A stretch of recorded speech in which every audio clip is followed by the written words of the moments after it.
हाँ बच्चों, पहले वाले वीडियो में अपन ने sp3d2 हाइब्रिडाइजेशन लिया था। इस वीडियो में हम लेंगे sp3d3 हाइब्रिडाइजेशन। जैसे नाम से पता चल रहा है, एक s ऑर्बिटल, 3 p ऑर्बिटल और 3 d ऑर्बिटल इसमें हिस्सा लेगी। क्योंकि कुल 7 ऑर्बिटल्स पार्टिसिपेट कर रही है, तो 7 ही हाइब्रिड ऑर्बिटल्स बनेगी sp3d3 hybrid orbitals. Okay, 7 orbitals हो गई, sp3d3 हाइब्रिड ऑर्बिटल्स बनी। अब इसमें यहाँ अगेन हमारे पास इंपॉर्टेंट पॉइंट ये है कि which D orbital will take part in this hybridization. Okay, तो यहाँ पर जो डी ऑर्बिटल पार्टिसिपेट करेगी वो है dxy, dyz और dzx। क्यों? क्योंकि इनके लोब्स इन बिटवीन एक्सिस हैं, इन बिटवीन एक्सिस इनके लोब पाए जाते हैं। ओके, और इसीलिए ये ऑर्बिटल्स इसमें पार्टिसिपेट करेगी। राइट। दूसरी इंपॉर्टेंट बात कि जब ये इस तरह का हाइब्रिडाइजेशन होता है तो ज्योमेट्री हमारी होती है पेंटागोनल बाइपिरामिडल। क्या होती है वर्ड, आप ध्यान से सुनिएगा, पंचभुजीय द्विपिरामिडीय इसकी ज्योमेट्री होती है। इसको आप इस तरह से याद रख सकते हैं कि जैसे सपोज ये प्लेन है, इसमें पेंटागोनल पंचभुज प्रेजेंट है और उसके ऊपर एक वैलेंसी है और एक नीचे, तो कितनी हो गई 5 और एक 6 और एक 7 वैलेंसी। Got it? तो देखो मैं जरा बना रही हूं इसकी ज्योमेट्री को, आप बनाइए मेरे साथ। ये हो गई आपकी पेंटागोनल बाइपिरामिडल ज्योमेट्री। ये देखियो बच्चों, इस तरह से बीच में आपकी मेटल आ जाएगी जो भी है। तो और ये आपकी 5 वैलेंसी हो गई जो पेंटागोनल की तरफ इंडिकेट कर रही है, एक वैलेंसी इसके ऊपर और एक वैलेंसी नीचे, है ना। अब आपको मालूम है कि जो पेंटागोनल होता है ज्योमेट्री, उसमें जो एंगल होता है इट इज ऑफ 90 डिग्री। कितना होता है? It is of 72 degree. Angle कितना होता है? 72 डिग्री का होता है। जबकि ये जो ऊपर वाले बॉन्ड है, इसके साथ बॉन्ड बना रहे हैं, वो होता है 90 डिग्री का, है ना। आपको फिर से अपनी बात रिपीट करती हूँ, ध्यान से सुनिएगा बच्चों, कि पेंटागोनल है, 5 वैलेंसी है, उसके बीच का एंगल है 72 डिग्री, है ना। और ये पांचों जो बॉन्ड होते हैं, these are known as equatorial bond. ये क्या कहलाएंगे? इक्वेटोरियल बॉन्ड, समाक्षीय बंध। Got it? क्या कहलाएंगे ये? इक्वेटोरियल बॉन्ड, इक्वेटोरियल बॉन्ड, ये समाक्षीय बंध कहलाएंगे। और इनके बीच का कोण होता है 72 डिग्री। राइट। और इसके साथ में जो ये बॉन्ड बना रहे हैं, ये कहलाएंगे एक्सियल बॉन्ड। क्या कहलाएंगे? एक्सियल बंध, है ना, अक्षीय बंध कहलाएंगे। और ये जो अक्षीय बंध होते हैं, ध्यान से देखिएगा बच्चों, ये इसके साथ 90 डिग्री का कोण बनाएंगे। देखो बच्चों, बना रहे ना, बना रहे 90 डिग्री का। ये पेंटागोनल, इसके साथ ये कोण बना रहे कितने का? 90 डिग्री का। राइट। ये बात आप दिमाग में जरूर रखिएगा। ये एंगल 72 डिग्री का और ये एंगल कितने का? 90 डिग्री का। Got it? अब आप देखो अगेन, ये बात आपको क्लियर हो गई कि sp3d3 हाइब्रिडाइजेशन में जो डी ऑर्बिटल पार्टिसिपेट करती है वो है dxy, dyz और dzx, है ना। क्यों? क्योंकि इनके लोब अक्षों के बीच में होते हैं, है ना। जबकि हमने पढ़ी थी sp3d2, उसमें जो पार्टिसिपेट करती है डी ऑर्बिटल, वो dx² y² और dz² थी। क्यों? क्योंकि इनके लोब अक्षों के ऊपर थे। Got it? अब आप आ जाइए, इसके टिपिकल एग्जांपल से हम शुरू करेंगे। और आप देख रहे हैं क्योंकि टोटल 7 वैलेंसी है, तो जो इसका फर्स्ट एग्जांपल होगा वो होगा IF7। क्या है? IF7। फिर आप ग्रुप में आगे बढ़िए और एक वैलेंसी को कम कर दीजिए, तो आपका ये हो गया XCF6, इसका एग्जांपल हो गया, है ना। इसके अलावा एक और एग्जांपल लिख लीजिए, वो है XCF4O, है ना। ये सारे इसके एग्जांपल्स हैं जो हम यहाँ पर करेंगे। तो सबसे पहले हम सिंपल वाले एग्जांपल से शुरू करते हैं। आई है, तो आप देखेंगे कि आयोडीन के केस में जो है वैलेंस शेल के अंदर एक इलेक्ट्रॉन यहाँ का कम है p के अंदर। ओके, ये s ऑर्बिटल, ये p ऑर्बिटल हो गई और नेक्स्ट आपकी आ गई d ऑर्बिटल, है ना।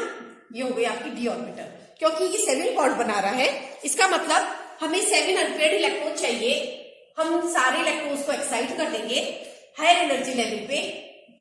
देखिए आप, तो हाइब्रिडाइजेशन हो गया sp3d3। कौन सा संकरण हो गया? sp3d3 संकरण। और जब sp3d3 हाइब्रिडाइजेशन होगा तो आपको पता है ज्योमेट्री ऐसी होगी, बीच में आयोडीन, टोटल 2 बॉन्ड एक्सियल है, फ्लोरीन ऊपर और नीचे, 5 है पेंटागोनल के कॉर्नर पे, ठीक है बच्चों। तो कुल 7 हो गया। IF7 इसका टिपिकल एग्जांपल है। And then geometry is pentagonal bipyramidal, pentagonal bipyramidal, ठीक है बच्चों। पंचभुजीय द्विपिरामिडीय इसकी ज्योमेट्री है। और देयर आर 7 सिग्मा बॉन्ड्स, या कह सकते हैं 7 bonding pair of electron. So repulsion is in between bonding pair and bonding pair of electron. Got it. अब हम जब ग्रुप में आगे बढ़ते हैं जिनोन पर, है ना, तो जिनोन पे आप देखेंगे कि एक वैलेंशियल इलेक्ट्रॉन बढ़ जाएगा। जब एक वैलेंशियल इलेक्ट्रॉन बढ़ेगा तो क्या होगा, एक लोन पेयर ऑफ इलेक्ट्रॉन भी बढ़ेगा। जिनोन में कंप्लीटली फिल्ड p ऑर्बिटल है क्योंकि 0 ग्रुप है, ठीक है बच्चों। फिर भी आगे हमारे पास में d ऑर्बिटल, 5d ऑर्बिटल, है ना। टोटल बॉन्ड 6 बन रहे हैं, यानी हम 3 को एक्साइट कर देते हैं बच्चों। हमने 3 को एक्साइट कर दिया तो आप क्या देखेंगे, hybridisation is sp3d3। But the change क्या है हमारे पास में, इसमें देखिए चेंज हमारे पास में ये है कि there is 1 more lone pair. ध्यान से देखो बच्चों, एक इसके अंदर लोन पेयर शामिल हो गया है और बॉन्डिंग पेयर एक कम हो गया है। अब आप एक बात जो मैं आपको कहना चाहूंगी वो ये है कि जैसे sp3dt हाइब्रिडाइजेशन जब हमने पढ़ा था, याद करो बच्चों, तो बनी थी हमारी ज्योमेट्री ट्रायंगुलर बाइपिरामिडल, त्रिभुजीय द्विपिरामिडीय, क्योंकि 5 ऑर्बिटल बनी थी, है ना। तो मैंने आपको कहा था कि ये एक एसिमेट्रिक स्ट्रक्चर है। ये क्या है, एसिमेट्रिक स्ट्रक्चर है, सममित नहीं है, असममित स्ट्रक्चर है। और इसी वजह से आप क्या देखते हैं कि वहां पर 2 तरह के बॉन्ड एंगल थे, 120 डिग्री का, और ये बॉन्ड एंगल कितना था, 90 डिग्री का। याद करो बच्चों, 90 डिग्री का था ना, है ना। तो जब भी मुझे लोन पेयर लगाना था तो मैंने आपको ये बताया था कि लोन पेयर हमेशा किस पोजीशन में लगेगा, इक्वेटोरियल पोजीशन में लगेगा। याद करो, बताया था ना, इक्वेटोरियल पोजीशन में क्यों लगेगा, क्योंकि उसमें बॉन्ड एंगल ज्यादा होता है, राइट। अब आप जरा सोच के बताइए कि इस केस में लोन पेयर कहां लगेगा। मैं ड्रॉ कर रही हूं, आप जरा दिमाग में रखिए कि हमें लोन पेयर को कहां लगाना है। जरा बताइए, आया कुछ समझ में क्या। हमें इस केस में जो हम लोन पेयर लगाएंगे वो एक्सियल पोजीशन में आएगा। ध्यान से सुनिए इस पॉइंट को कि lone pair will occupy the axial position, अक्षीय पोजीशन में आएगा। क्यों, क्योंकि एक्सियल और इसके बीच में जो एंगल है वो 90 डिग्री का है। Got it. जबकि इक्वेटोरियल में जो बॉन्ड एंगल है वो 72 डिग्री का है। आ रही बात समझ में। तो जितना ज्यादा बॉन्ड एंगल होगा उतना कम रिपल्शन होगा लोन पेयर और बॉन्ड पेयर के बीच में, और अगर कम रिपल्शन होगा तो वो ज्योमेट्री स्टेबल होगी। समझ में आया आपको। तो बस ये पॉइंट याद ध्यान रखना कि यहां पर एक्सियल पोजीशन में आएगा और वहां पर किस पोजीशन में था, इक्वेटोरियल में। बताइए, इक्वेटोरियल पोजीशन में था जब हाइब्रिडेशन क्या था, sp3d3। ओके।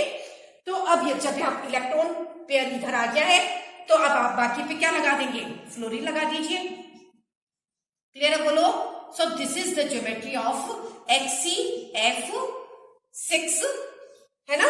अब आप क्या कहेंगे इस ज्योमेट्री को, यहां पर 6 बॉन्ड है, 6 जनरली ऑक्टाहेड्रल में होते हैं, लेकिन ये ऑक्टाहेड्रल तो है नहीं। So the geometry is distorted octahedral, यानी कि विकृत अष्टफलकीय होती है।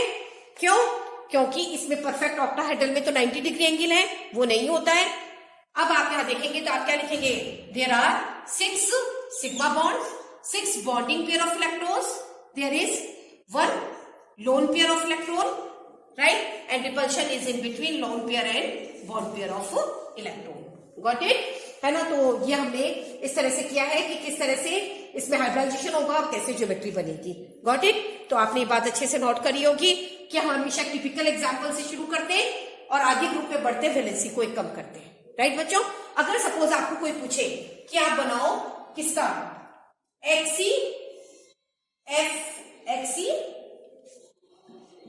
F4O में हाइब्रिडाइजेशन बताओ, राइट। तो देखो, हमेशा मैंने आपको तरीका क्या बताया कि सबसे पहले आप उसका लाइन डायग्राम बनाओ, तो कितने आपको बॉन्ड चाहिए? देखो बच्चों, HC, F, F, F, F, है ना बच्चों, ये है, और एक इसके साथ ऑक्सीजन है।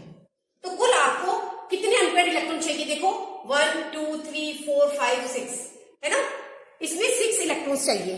तो इसको भी हम एग्जाम्पल के तौर पे ले लेते हैं 1 मिनट। अगर सपोज हम ये करना है तो इसे मैं रख करके आपको इसमें बताती हूँ, इसमें हाइब्रिडाइजेशन क्या होगा। HCF4O में क्या हाइब्रिडाइजेशन होगा, राइट, HCF4O में, है ना। तो first write down the electronic configuration of xenon. आपको पता है इसमें कंप्लीटली फिल्ड शेल है, 5s एंड 5p। उसके बाद में आएगी आपकी d ऑर्बिटल, है ना, 1 2 3 4 5 d ऑर्बिटल्स हो गई। कुल बॉन्ड का नंबर यहाँ पे कितना हो गया? 6 हो गया ना। 4 तो बनाए फ्लोराइड ने और 2 बनाए ऑक्सीजन ने। कुल हमें क्या चाहिए?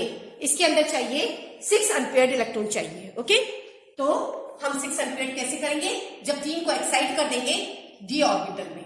Got it? अब इंपॉर्टेंट बात जो हमारे साथ है वो क्या है, ध्यान से सुनिएगा, कि पाई बॉन्ड का इलेक्ट्रॉन कभी भी संकरण में हिस्सा नहीं लेता। ये बात मैं बार बार बता चुकी हूं। देखिए आप, एक इलेक्ट्रॉन जो है हमें किसके लिए छोड़ना पड़ेगा? हमें छोड़ना पड़ेगा पाई बॉन्ड फॉर्मेशन के लिए। Got it? तो जब हम एक इलेक्ट्रॉन को छोड़ देते हैं तो ऐसे केस में जो हाइब्रिडाइजेशन आएगा वो आएगा sp3d2। तो जब मैंने आपको sp3d2 हाइब्रिडाइजेशन बताया था उसी के अकॉर्डिंग ही हमें करना है। ये sp3d2 हाइब्रिडाइजेशन अगर होगा तो आपको पता है ऑक्टाहेड्रल ज्योमेट्री होती है। 4 फ्लोरीन को हमने कॉर्नर पे लगा दिए और जो पाई बॉन्डिंग वाला है उसको हमने इस तरह से लगा दिया। यहां पर आपका एक लोन पेयर आ गया। Got it? So this is again square pyramidal geometry, square pyramidal geometry. क्यों? क्योंकि 4 स्क्वायर पे 4 फ्लोराइड है और एक ऑक्सीजन पिरामिड की तरह ऊपर है। Got it? तो आप इसमें ध्यान रखिएगा कि जितने हमें इलेक्ट्रॉन चाहिए, कुल कितने? 6 ना, 4 और 2 6, तो हमने 6 अनपेयर्ड कर लिए। फिर पाई इलेक्ट्रॉन्स के इलेक्ट्रॉन को हमने अलग रख दिया। क्यों? क्योंकि पाई बॉन्ड फॉर्मेशन में हिस्सा लेगा, है ना, और हाइब्रिडाइजेशन हो गया आपका sp3d2। Got it? और अगर sp3d2 हाइब्रिडाइजेशन है तो ऑक्टाहेड्रल ज्योमेट्री होती है, लेकिन एक लोन पेयर होने की वजह से ऑक्टाहेड्रल नहीं होकर के क्या हो गई है? स्क्वायर पिरामिडल हो गई है। Got it? और इसी तरह से आपका कोई भी ज़ीनोन का कंपाउंड आए तो आप उसमें हाइब्रिडाइजेशन निकाल सकते हैं। Got it? इसे ही हम आगे कंटिन्यू करेंगे बच्चों। Thank you so much. Hello students, हम लोगों ने बच्चों हाइब्रिडाइजेशन पढ़ा था d2sp3 और sp3d3 हाइब्रिडाइजेशन पढ़ा था। आज हम पढ़ेंगे hybridisation dsp2 hybridisation. dsp2 hybridisation जब भी होगा तो 1p orbital mix up with 1s orbital and 2p orbitals to give 4 dsp2 hybrid orbitals, है ना। कितनी देंगी? 4 dsp2 हाइब्रिड ऑर्बिटल्स देंगी, right. Now question arises which s, d and which p orbital take part in the formation of this hybridization. okay? इसमें जो geometry होती है, क्योंकि 4 हाइब्रिड ऑर्बिटल्स बन रही है, so they are at the corner of x and y axis, so the geometry is square planar, है ना। जिसमें ज्योमेट्री होती है वो वर्गीय समतलीय होती है, और जब वर्गीय समतलीय होती है तो आपको मालूम है कि जो लिगेंड्स है they are present along X axis and Y axis. देखिए, 2 एक्स एक्सिस के कॉर्नर पर, 2 वाई एक्सिस के कॉर्नर पर, है ना। और इसीलिए जो ऑर्बिटल्स इसमें पार्टिसिपेट करेंगी वो होगी dx² y स्क्वायर, एक s ऑर्बिटल, एक px और दूसरी होगी py ऑर्बिटल। Got it? तो ये बात आप ध्यान रखिएगा, जो ऑर्बिटल इसमें पार्टिसिपेट करेगी वो होगी px और py। इसके अलावा dx² y square orbital, because this orbital is having its slope along the x and y axis and ligands are approaching along x and y axis. Got it? तो ये आपको clear हो गया कि एक dx² y स्क्वायर ऑर्बिटल, एक s orbital, एक px, एक py, टोटल 4 ऑर्बिटल्स मिक्सअप कर रही हैं। तो 4 ही हाइब्रिड ऑर्बिटल्स इसमें बन रही हैं और ज्योमेट्री हो गई square planar. Okay, so such type of hybridization is generally found in case of complexes, जो संकुल होते हैं उसमें पाए जाते हैं। The typical example of this one is tetrachloronickelate 2। इसका एक टिपिकल एग्जांपल है, the electronic configuration of nickel is 3d8 4s। 3d8 होता है, पहले मैं इसका कॉन्फ़िगरेशन बना लूं। ये हो गया 3d में 8 इलेक्ट्रॉन है ना, 4s के अंदर 2 electron, 3d 4s and 4p, right. तो आप ये देखेंगे अगर मैं निकल प्लस 2 करूंगी तो 2 इलेक्ट्रॉन s के निकल गए, है ना। और क्योंकि मुझे dsp2 हाइब्रिडाइजेशन करना है तो एक ये मेरे को खाली करनी पड़ेगी ऑर्बिटल, जो कि कौन सी है, dx2-y2। तो आप यहां देखेंगे d एक खाली ऑर्बिटल, एक s ऑर्बिटल और 2 p ऑर्बिटल मिक्सअप होके देंगे dsp2 हाइब्रिडाइजेशन, है ना। यहाँ पर देखो ये बात ध्यान रखने के लिए बच्चा आप ध्यान रखिएगा कि जो ऑर्बिटल यहाँ पर पार्टिसिपेट करेगी वो वेकेंट होनी चाहिए। क्या होनी चाहिए, खाली होनी चाहिए। क्यों, क्योंकि लिगेंड अपना लोन पेयर इसमें डोनेट करेगा। Got it. तो आप समझ सकते हैं कि इसमें जो साइनाइड है वो अपना लोन पेयर डोनेट करेगा चारों ऑर्बिटल्स में, है ना। इस तरह से अपना लोन पेयर देखो इसने डोनेट करा है, मैं डॉट से बना रही हूं और आपकी जो ज्योमेट्री हो गई वो क्या हो गई, स्क्वायर प्लेनर। समझ में आया बोलो बच्चों आपको क्या, कि इस तरह के जो कंपाउंड होते हैं वो D8 फैमिली शो करती है। उसमें निकल का एग्जांपल लिया, कुल 8 इलेक्ट्रॉन इसके d ऑर्बिटल में, निकल प्लस 2 के s ऑर्बिटल के इलेक्ट्रॉन पहले ही निकल चुके हैं +2 ऑक्सीडेशन स्टेट में, है ना। तो ये सारी ऑर्बिटल्स खाली है, ये आपस में मिक्सअप होगी, dsp2 हाइब्रिडाइजेशन देगी और dsp2 हाइब्रिडाइजेशन में जो लिगेंड है वो अपना खाली ऑर्बिटल में इलेक्ट्रॉन पेयर को डोनेट करेगा and geometry is square planar. किस तरह से इसकी ज्योमेट्री देखिए आप, स्क्वायर प्लेनर है, निकल बिल्कुल सेंटर में है, 4 साइनाइड कॉर्नर पर है और ये वर्गीय समतलाकार ज्योमेट्री हो गई है ना। क्योंकि इसमें जो लोन पेयर है वो साइनाइड ने दिया है, कोऑर्डिनेट बॉन्ड फॉर्मेशन है, तो मैंने इसको इस तरह से इंडिकेट कर दिया, right. And lastly one more type of hybridisation जो कि कॉम्प्लेक्सेस में पाया जाता है वो है d2sp3 hybridisation. Got it. d2sp3 hybridisation का जो बेस्ट एग्जांपल है वो है हेक्साअमीन कोबाल्ट 3 कॉम्प्लेक्स। ये देखिए आप, इसमें 3 इसकी ऑक्सीडेशन स्टेट है, राइट। अगर हम कोबाल्ट का कॉन्फ़िगरेशन लिखेंगे तो आप क्या देखेंगे, कोबाल्ट के पास टोटल इलेक्ट्रॉन 7 है, titanium, vanadium, chromium, manganese, iron, ये d7 है ना। 4s के अंदर इसके 2 इलेक्ट्रॉन पाए जाते हैं और 4p ऑर्बिटल इसकी खाली है। अब कोबाल्ट प्लस 3 अगर मुझे बनाना है तो मुझे 3 इलेक्ट्रॉन हटाने, 2 s के हटा दिया, एक d का हटा दिया, राइट। तो आप यहाँ देखेंगे कि हमारे पास में ये एक ऑर्बिटल खाली हो गई, ये खाली है। अब क्योंकि हमें d2sp3 हाइब्रिडाइजेशन करना है तो हमें एक d ऑर्बिटल और खाली करनी पड़ेगी, तो उसको मैंने यहाँ पर अरेंज कर दिया। देखते हैं बच्चों, तो हाइब्रिडाइजेशन क्या हो गया, d2sp3 हाइब्रिडाइजेशन, है ना। यहाँ पर जो पॉइंट नोट करने का वो ये है कि जो d ऑर्बिटल पार्टिसिपेट करेगी वो होगी dx2-y2 और dz2 ऑर्बिटल। क्यों, क्योंकि इनके लोब हमेशा x और y एक्सिस पे होते हैं और इसके z एक्सिस पे होते हैं, और क्योंकि ऑक्टाहेड्रल ज्योमेट्री में जो लिगेंड्स हैं वो हमेशा x, y और z एक्सिस से आते हैं, है ना। x, y और z से आएंगे, 1, 2, 3, 4, 5 एंड 6 लिगेंड। और यही रीजन है कि जो इसमें पार्टिसिपेट करेंगे वो ऑर्बिटल होगी dx2-y2 और dz2 ऑर्बिटल। अब आप देखिए बच्चों, इसमें क्या होगा, अमोनिया अपना जो लोन पेयर है वो इसके अंदर डोनेट कर देगा, जिसको मैंने बनाया है इससे डॉटेड से। तो टोटल 6 अमोनिया ने अपने 6 लोन पेयर इनके अंदर डोनेट कर दिए। देखिए बच्चों, ठीक है बोलो। So this is the formation of coordinate bond, और आपको पता है ये कॉम्प्लेक्सेस में ही पाया जाता है और इसकी जो ज्योमेट्री है वो क्या हो गई है, ऑक्टाहेड्रल। ठीक है बच्चों, तो this is all about hybridisation. Next हम चैप्टर को आगे कंटिन्यू करेंगे। Thank you so much.